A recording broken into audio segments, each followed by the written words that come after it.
The first thing Clara noticed was the sound. Not silence exactly.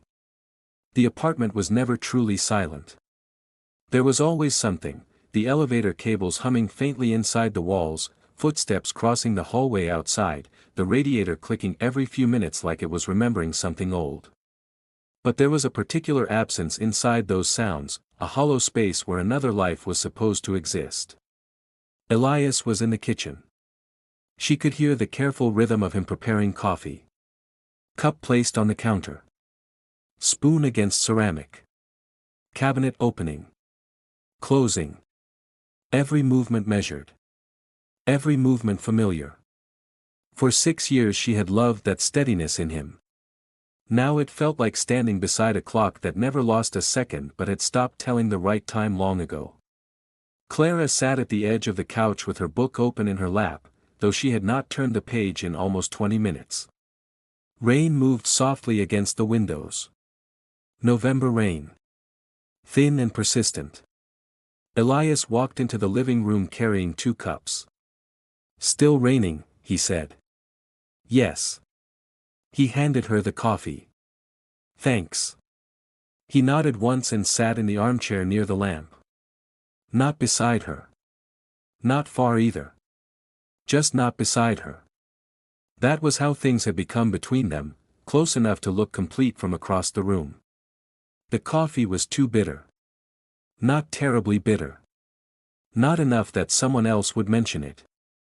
But Clara noticed immediately.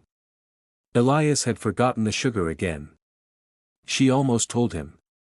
Instead, she lifted the cup and drank. Across from her, he had already opened his laptop. The pale light reflected against his glasses. Numbers moved across the screen. For a long time neither of them spoke. The rain continued tapping softly against the windows like someone trying very politely to be let inside. There had been a time when they talked about everything. Not important things necessarily. Just living things. The strange woman who sang to herself in the grocery store. The tiny bookstore near the river that smelled like dust and oranges. The ridiculous shape of clouds above the train station one summer evening. Elias used to notice things with her. That was what she missed most. Not passion. Not drama. Attention. The feeling that both of them were standing inside the same moment together. Now it often felt as though they occupied separate versions of the apartment, separate versions of the evening, even while sharing the same air. She looked down at her coffee again. Too bitter. Still she drank it. Because correcting small things had started to feel exhausting. The change had happened slowly enough that she almost respected it for its patience. Nothing shattered. Nothing exploded. Love, she would later think, sometimes leaves the way water leaves a room after a flood. Quietly. Through cracks too small to notice until the floorboards begin to warp. In the beginning Elias had touched her constantly. Not dramatically. Just small unconscious gestures. His hand against the middle of her back while crossing a street. Fingers brushing hers while passing plates across the table. Knees touching beneath restaurant tables as if distance itself inconvenienced him. Now entire evenings passed without contact. Once, months earlier, she had fallen asleep on the couch reading. When she woke near midnight, the apartment was dark except for the television glow. A blanket had been folded neatly over her. Folded. Not tucked around her shoulders. Not placed gently while she slept.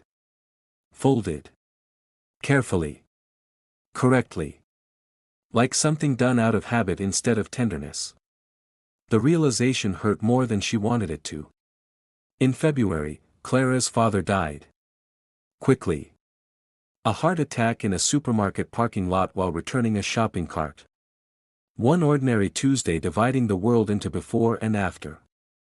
The funeral was small. Snow gathered in gray piles along the cemetery paths. People hugged her carefully, with the restrained gentleness people use around fresh grief, as though sadness might bruise if touched too firmly. Elias stood beside her the entire day. He drove. He carried flowers. He thanked relatives for coming.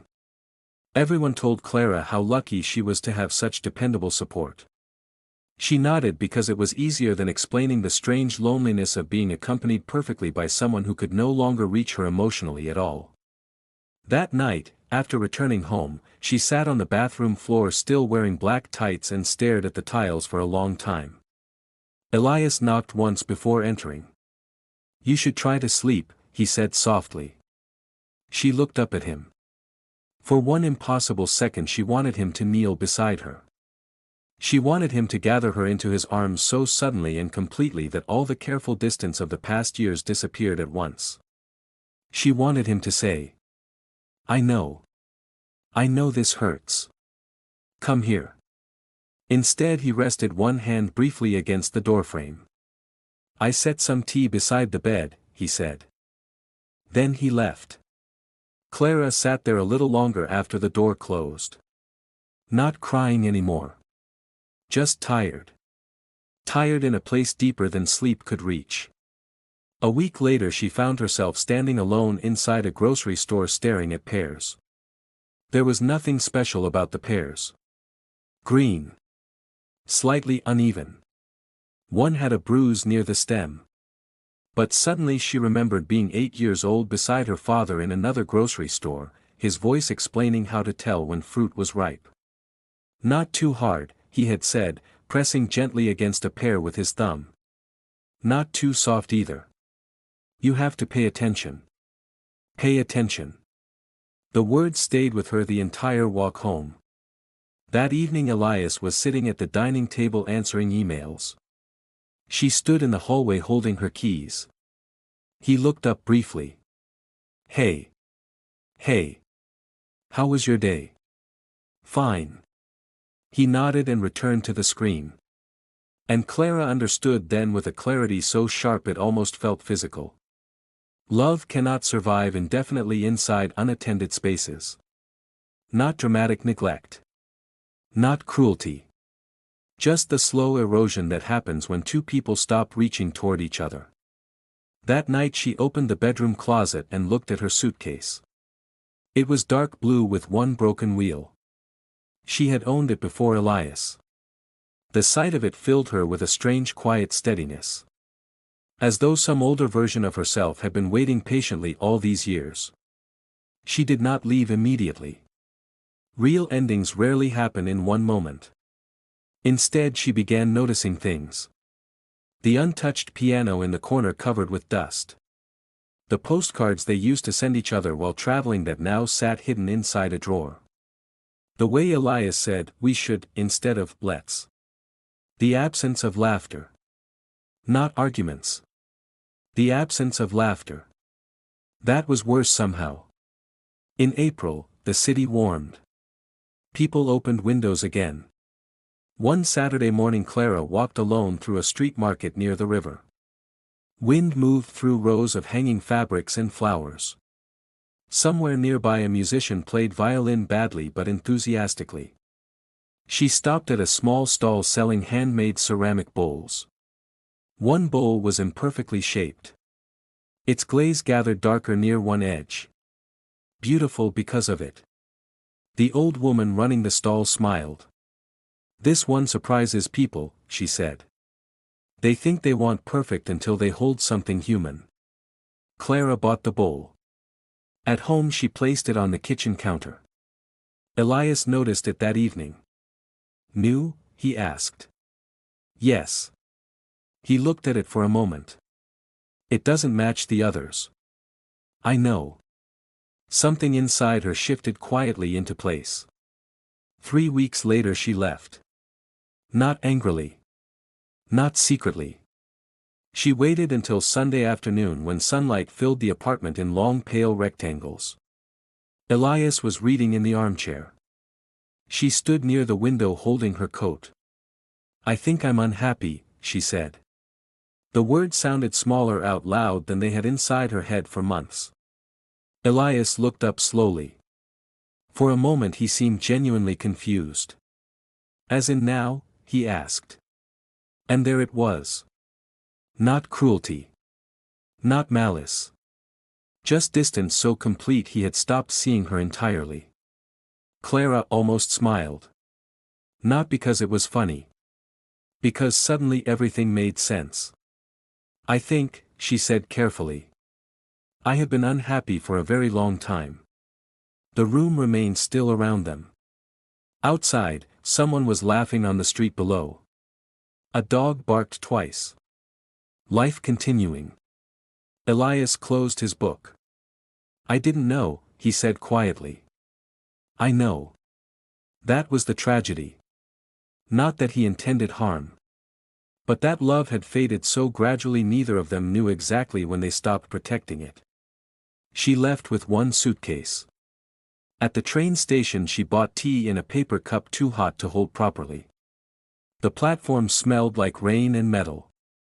People moved around her carrying backpacks and flowers and tired children. Ordinary lives. Ordinary departures. For the first time in years Clara felt fully present inside her own body. Afraid. Sad. Free. All at once. Now it is June. There is a small apartment above a bakery 3 neighborhoods away from the old one. Every morning the smell of bread rises through the floorboards before sunrise. The windows stick when opened. The pipes groan loudly. The kitchen tiles are uneven. Clara loves it. Yesterday she bought yellow curtains simply because the color made her happy. No further reason. Tonight rain taps softly against the windows again. She is sitting at a tiny table eating soup that is slightly too salty. This time she laughs when she tastes it. Then she reaches for water. Then more pepper. Then bread. Adjusting things openly. As though life is still allowed to change while you are living it. Her phone lights once beside the bowl. A message from Elias. I hope you're okay. Clara reads it carefully. Then sets the phone aside. Outside, somewhere beyond the wet glass, the city continues breathing around her.